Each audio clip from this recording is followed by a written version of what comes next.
Okay, it's turn 59 as the Underwater Bastards, and I have some sad news. We have been betrayed by our good friends, Hinnom, and Saramatia.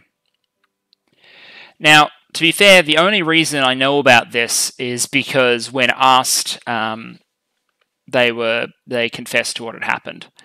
So, Saramatia, Hinnom collaborated with Agarthan, Machaka, and co. to attempt to dispel our arcane nexus.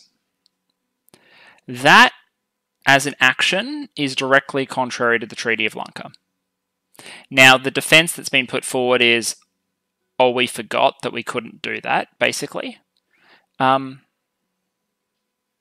I'm actually inclined, mostly because we've been really close with these guys the entire game. We've gone with them through thick and thin. Like, I've been sharing advice with as much as I can. And General Sinwa playing Saramatia. He was in the first game of multiplayer game of Dominions, the proper one that I ever played, the one that GC put up. So these are all good people who I get along with well, and I'm surprised. I expect maybe it's because the unusual terms of the treaty and people not mentally adjusting to that, but it's also very convenient. And if Arcane Nexus had gone down, it would have been very significant. Because it didn't, it actually ends up working strategically very well for us. I'm talking with the team, we're all discussing. I think what we're going to put forward as the fair recompense is we are not going to abrogate our nap. We're still going to let our nap tick down, but they're not going to enjoy the protections of the Treaty of Lanka. So we can commence offensive operations against them 2 turns earlier than we otherwise would, because our nap is 2 turns shorter than the Treaty of Lanka notice period.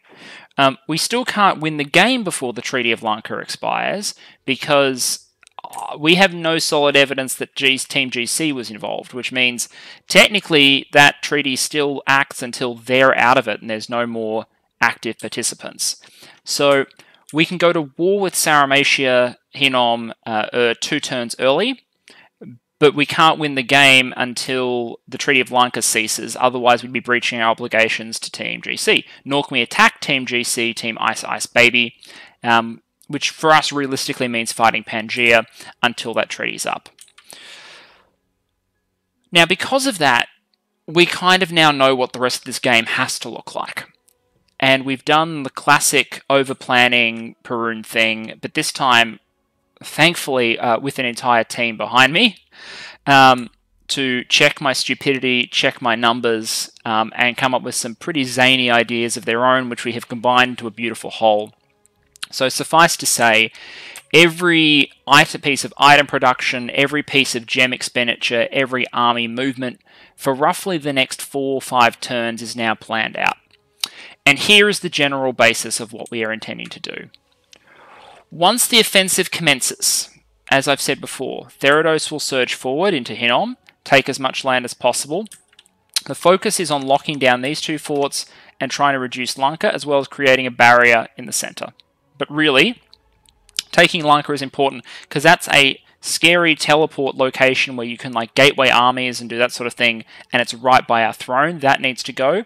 These 2 forts ideally would also go because they threaten this throne. Other than that, Theridos maintains a defensive posture. The focus is on defending the thrones and liquidating some immediate threats, but really it's about holding. Atlantis is going to support me in an almost kamikaze-like fashion. They're going to basically surround my army at Eternal Expanse, and they're going to sacrifice whatever they have to sacrifice out of their super combatants, out of their armies, whatever. It all gets bled away in order to defend us against whatever comes for us in this direction. My job is to take Eternal Expanse, and then I'm not marching down here. I'm doing everything I can to hold Umbor against the death stack that is heading our way. The big Agarthan army, the one that crushed Rus, crushed it without mercy and with very few losses, is coming for me. this turn, and I'll talk about this when I talk about this turn in a moment, Ur's army got crushed by a death stack in Agartha, so that stack will probably come for me. So I'm going to be facing 2 Agarthan death stacks, with a little bit of support from Baal and Stalin, without which I would be significantly less confident. Stalin is going to take the Atlantean army against Suthu, and hopefully seize it.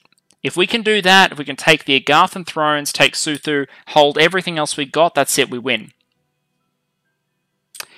As a backup, we're also planning a double teleport offensive against Greenwald using a Monolith and a Telkeen.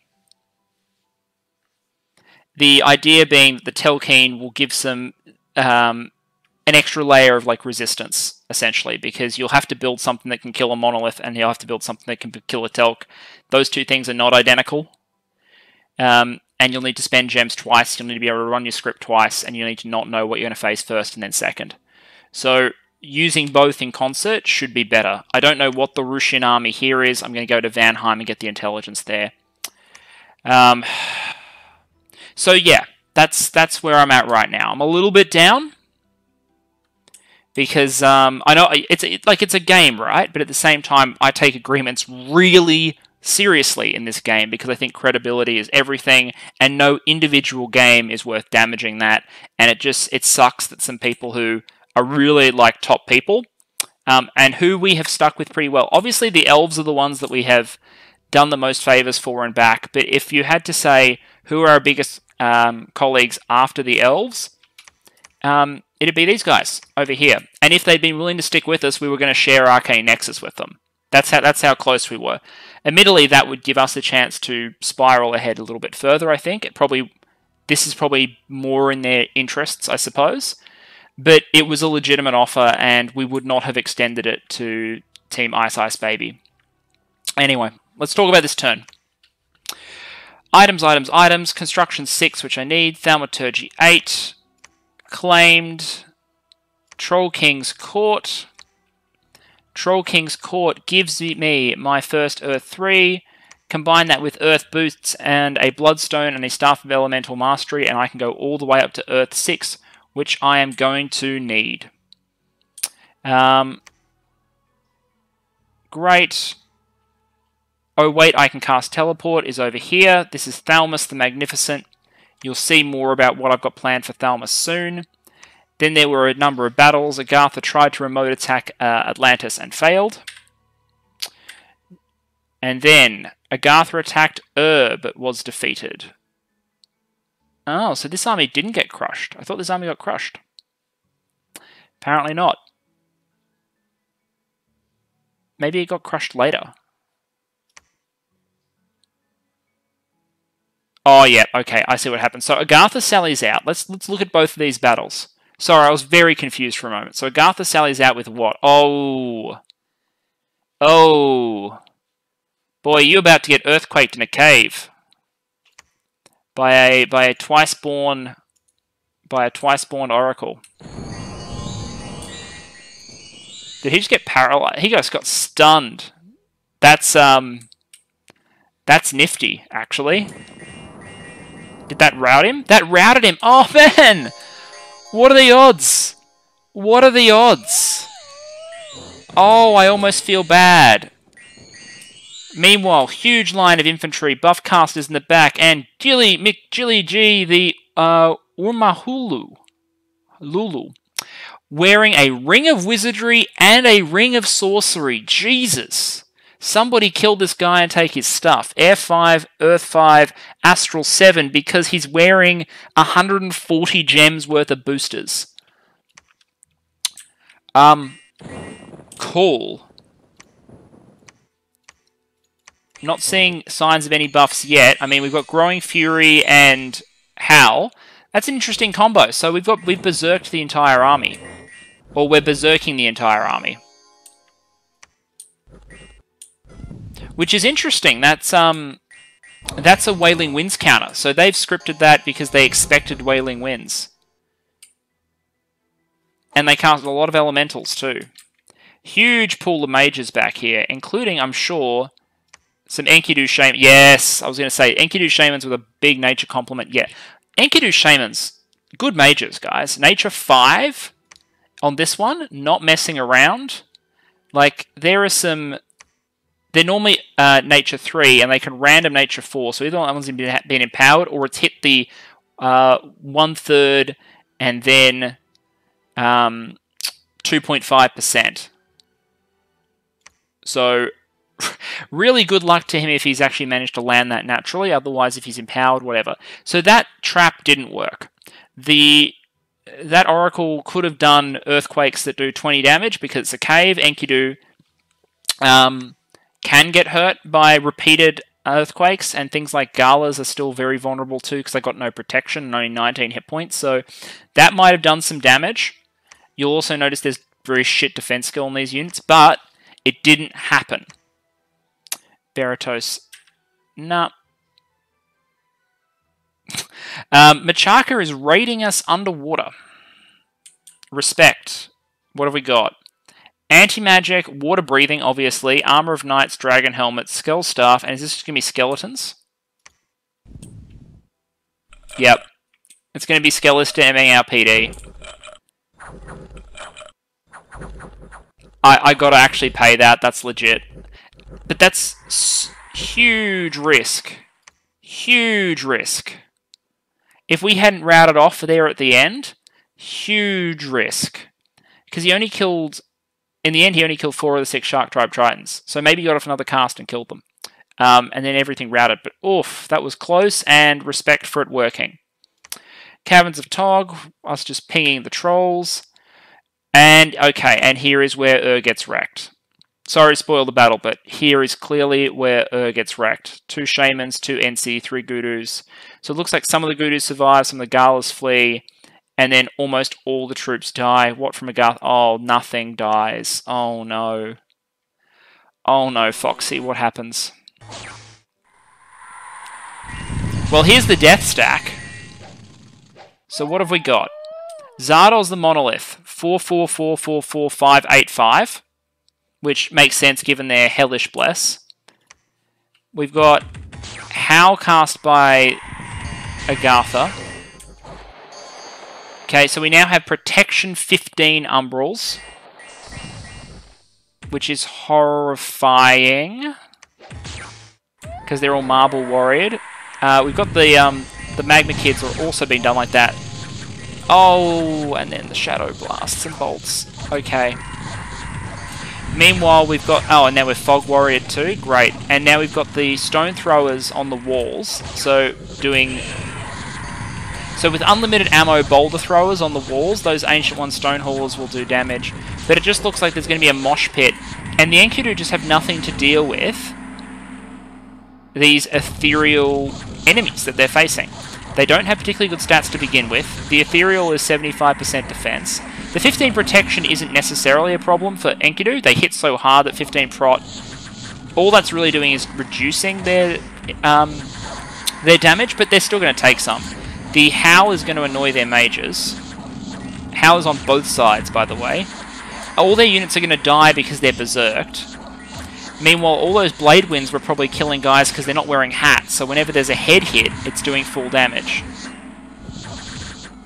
Oh, this is awful. Also, this stack is scary. Because that is a lot of summons. That is a lot of summons, and good summons too. So that's brutal. Absolutely brutal. Great, okay. We got 99 gems from Arcane Nexus. Water Elemental, Water Elemental, Water Elemental. Under Unexpected Events, Grain Coast. Temple gained, I'll take it. Eternal Expanse has been breached. That's the fort. And of course, we have cast Wish, and huge amounts of gems have appeared in our laboratory. So, we start the turn with 142 pearls, 47 earth, 45 water, 74 air, 53 death, which is a big win for us, and 16 H gems. Unfortunately, some of them are going to be sent immediately to help our allies, and 100 of the Astral Pearls are immediately going to go into another Wish for gems. Meanwhile, because I'm uber mega ultra paranoid, SSG-73 is now holding a Coral Blade to give him extra HP in the event he's remote attacked.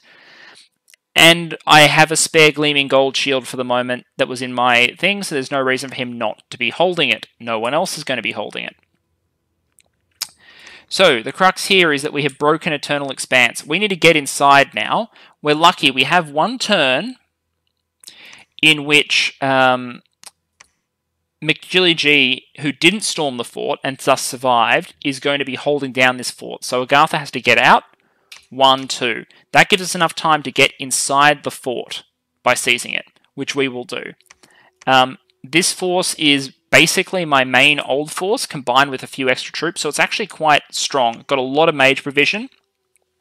Very good leadership for the troops.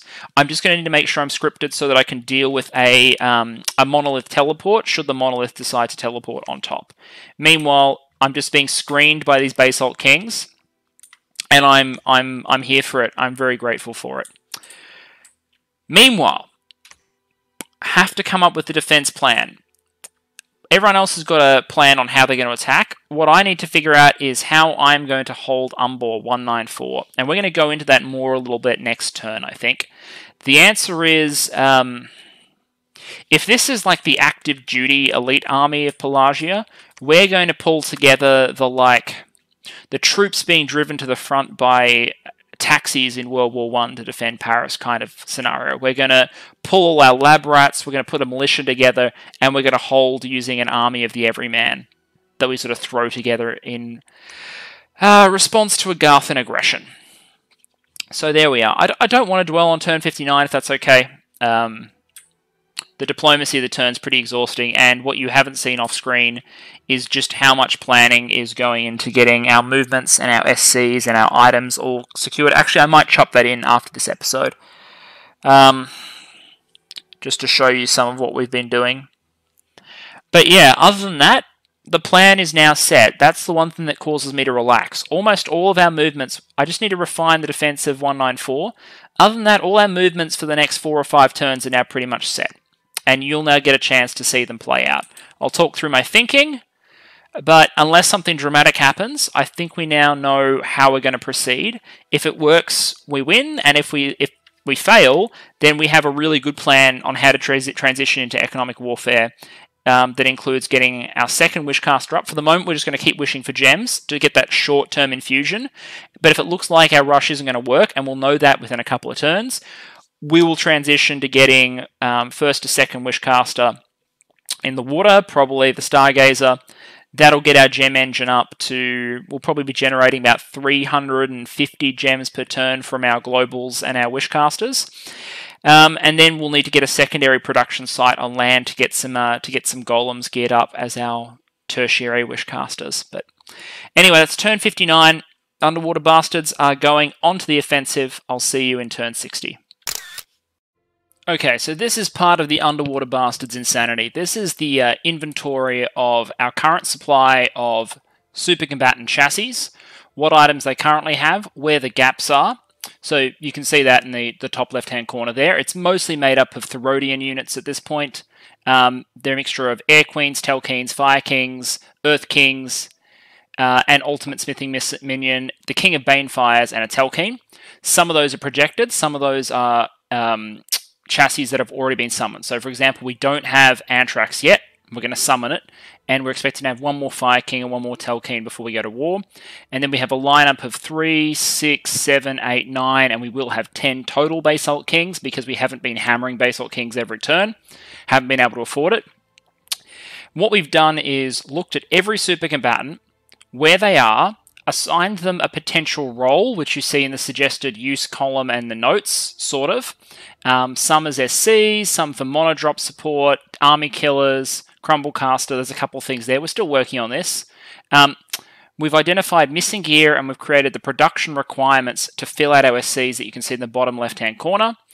How many are in storage, how many we're short by, how many we're likely to produce over the current turn, next turn, turn after, what the shortfall will be after that, and then we also have in the top right-hand corner an inventory of all the spare gear that the faction currently has available to it, who's holding it, so whether it's in Therados' inventory, Atlantis's, Pelagia's, so we know where everything's sitting, and from this we're going to bring together our plan of basically how we get all of these SCs online and available for the war that's immediately going to happen. So here we are. This is how I do late game dominions when something really important is about to happen, and in a team game you have so much more to manage than in a single 1v1v1v1v1 free for all. Here we're trying to bring together everything that the team's got available to it so that we make optimum use of our available resources. I will say this, you'll notice there are no Pelagian units on that SC list. None. So I'm really leaning heavily on my allies for this sort of support. For me, it's just going to be 2 armies max. The army in the east that's fighting near Agarthan's capital, and whatever I can hack together back at home in the army of the west. No SCs for me, unfortunate. We'll jump back to the game now. Okay, it's turn 60. It doesn't look like a big turn, but it is. We've started throwing together the militia. Actually, no, I shouldn't talk about that first. Let's talk about the battle in this throne first. Pelagia has secured the throne. So here's the Grand Army of Pelagia. Defensive box formation to deal with Howl. Here's the Agarthan defenders. It's basically Magma Kids, a collection of mages, so Olm Sages, Earth Engravers, and then some Amazons. It's not really a imposing thing. There's like 1 E3 here. So really the check is, can we deal with Magma Kids and stuff?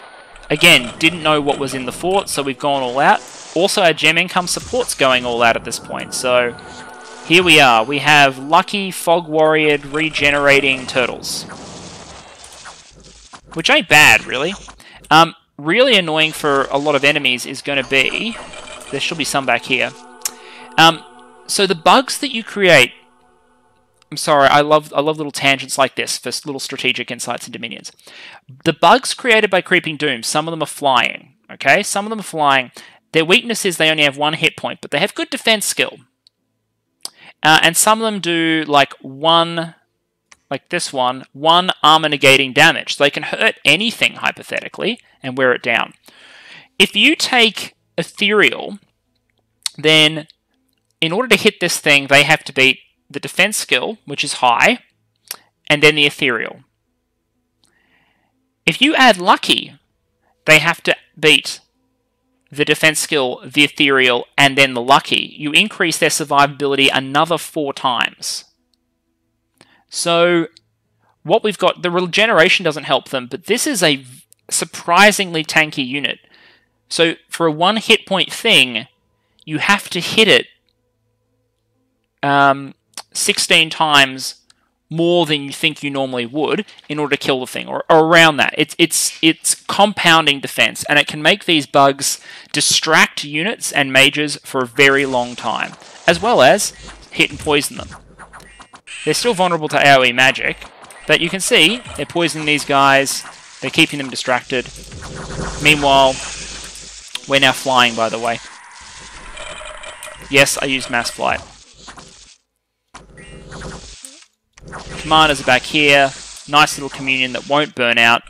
Nice line of death mages with chaff generation. Mixture of high water casters, nature casters. We've got it all over here in the Grand Army of Pelagia. The Sacreds, the Agarthan Mega Blessed Sacreds, with their attack skill, shock resistance, fire resistance, defense skill, magic resistance, regeneration, and blood surge, are now being stabbed to death by Turtle Warriors. Legit. Here we have an Umbral that is about... Oh, well, it wasn't buffed, so not as impressive. But I think it's going to be paralyzed and then killed by Turtle Warriors, which is kind of good. I'm just glad whenever Turtle Warriors kill something, because it's funny. Anyway, for the loss of 1 Turtle Warrior who was reanimated as a Soulless, we killed 8 Engravers, an Earth Reader, Olm Statue, Sorceress, 50 Magma Kids, 5 Penumbrals, 6 Seal Guards, and 4 Umbrals. Actually pretty good. Helps pay back the gems we used to seize the fort. Anyway, if you think I'm going anywhere, I'm not. This is now going to be... This is going to be defended to the last. I am going to claim it, I am going to put some PD on it, and I am going to dig in. I'm not going home. I'm not marching to Agartha. This is my home now. And never will I go anywhere else. Unless we start to lose the game elsewhere, in which case we have to get mobile again. But for the moment, it's a game of take and hold. Did anything else interesting happen? We raided Agartha with some mercs. Agartha moved back against Atlantis. That's fine. This is the Grand Agarthan army, so let's have a look at this. This is now 1 turn away from our throne province, and so this is what we have to defeat. I'll talk about the timing in a moment, but this is what I now have to defeat. We have a line of sacreds. We have a group of ethereals. We have a cluster of size 4 and above Mercury elementals. Size 4 mostly, I think, and some smaller ones. So that's the poison group up the front. Some magma kids. The intimidating thing here is actually going to be the mage lineup. So here's Boulder Spawned. He's Earth 6, fully loaded with gems. We got Death 4 and Matrixed, so boosted, but no slave scripted at the moment. And then we've got Fire-Earth combinationed. Remember, all of them can Earth power as well. Over here, small independent Fire Mage, and then, yeah, okay, all boosted to N2 with some Nature Mages. They're clearly not going to be baited in this battle. So we've got some nature magic that can go there. That'll be either protection buffs, or they can do poison, or they can do summoning things like Creeping Doom. 1 cast of Creeping Doom exactly each. So, yeah. That's the Grand Army of Agartha over here. How many oracles? So it's 3 oracles, 2 sages. These will be the communion slaves to get that defense guy up, and they would have not scripted the communion to avoid burning out against a distraction. 15 Earth Readers. Okay, so 15 Earth Readers is important. I didn't click through those there, is because they're the ones who can do the point buffing on units. They're the ones that can put them up to 20 prot or 15 prot and not worry about having battlefield wides required. Against that, I've got 50 Turtle Warriors.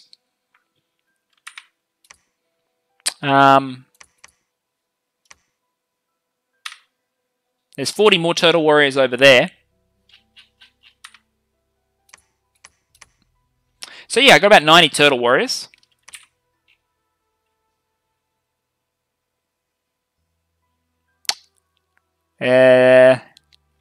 So you see my problem in terms of having a chaff line. I don't have much of a chaff line. There's this group of Atlantean units here, which will be useful as a sacrificial gem bait. Some of them are going to break west, some of them are going to go east, and some are going to go right for the throat. We want to kind of hook around, because once we fight, we would like to cut off the retreat, ideally. Because if we cut off the retreat, then if we do win, it matters. But here's the defensive strategy. See all these mages here. They can make it to TNN in 1 turn. Because even though they look like old dudes, they're actually only in their 30s. And they have 16 map move. And this is a plains. So, if you look at the map move cost, it's only 14 to get to Tiernanog. So I can move this entire mage corps, including this Naiad, which is now a bear. All of them can get to TNN in 1 turn. These sort of mages, they can get to TNN in 1 turn. This is a thing. So all these units can get to TNN in 1 turn. We can consolidate the research park, this whole research park, plus these units here, and consolidate them all in TNN. Then, they move on to this fort. We'll do a little gem baiting and scouting, but we won't resist. He'll crack the fort. The turn following, we can go in with everything, and I mean everything. So we will have these mages that are inside the fort, including some big watercasters, and then just a whole battery of research mages and whatnot. You can see I've already brought some on land here. So, we'll get the slaves, we'll get the research casters together.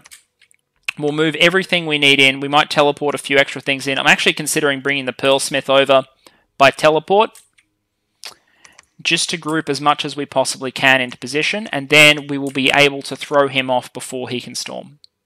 Or rather, the turn he would otherwise be able to storm. He broke off a small force over this way, but I'm not too worried about that. I'm focused on this army and the obvious target of Umbor. We won't trigger the drop on the throne until it's to the right moment. But that's the game. I've got to defend this fort against this, and in 2 turns, I have to be ready to use my lab rats, all these little guys, plus whatever else I can summon in the meantime. Remember, if I summon liches and give them movement items, they can also get to Umbor in 1 turn from Greater Wild. Looks like 23 move, so really, you could do that just with Boots of the Messenger, let alone Flying Shoes, because Flying Shoes would reduce the movement costs. Anyway, there's a lot of testing that's going to be ahead on that, on how do a bunch of lab mages and summons go against an actual purpose-built army with layered buffs, protections. There'll be battlefields, so he can have everything. He can have rigor mortis. Everything will be buffed. And because we'll be fighting in a cave, he'll be able to turn 1 earthquake. He'll be able to, if he times it and structures it right, at some point, he'll be able to do 20 damage earthquakes to us, if he chooses to. Anyway, other offensive elements. Atlantis, going to move into Suthu, 61. This army is smaller than theirs. However, we will be able to target Suthu with some nice, with some impressive evocations. We're going to evocation 9 now. They won't be ready in time, but eventually we want to have evocation 9. What we're hoping to be able to do is, if we can isolate some armies and forts to lock down, we can drop Therodian supercombatants on them to lock them in place. You can see there's a secondary Atlantean army here. That's going on to Sarmatia to hopefully either lock in units into their capital, or if they choose to put all in on the throne, we might be able to take Sarmatia's capital from behind him, which still hurts him in the case of an ongoing war. Or we can feint, and this is our actual plan. We can move on, lock it, and then we can consolidate on the throne, if we have any hope of taking it, because realistically we want the reinforcements here more. This has got Basalt Kings, it's got Holy Threes, it's got Mages, it's got Casters, it's got lots and lots of troops. The troops are primarily Coral Guard.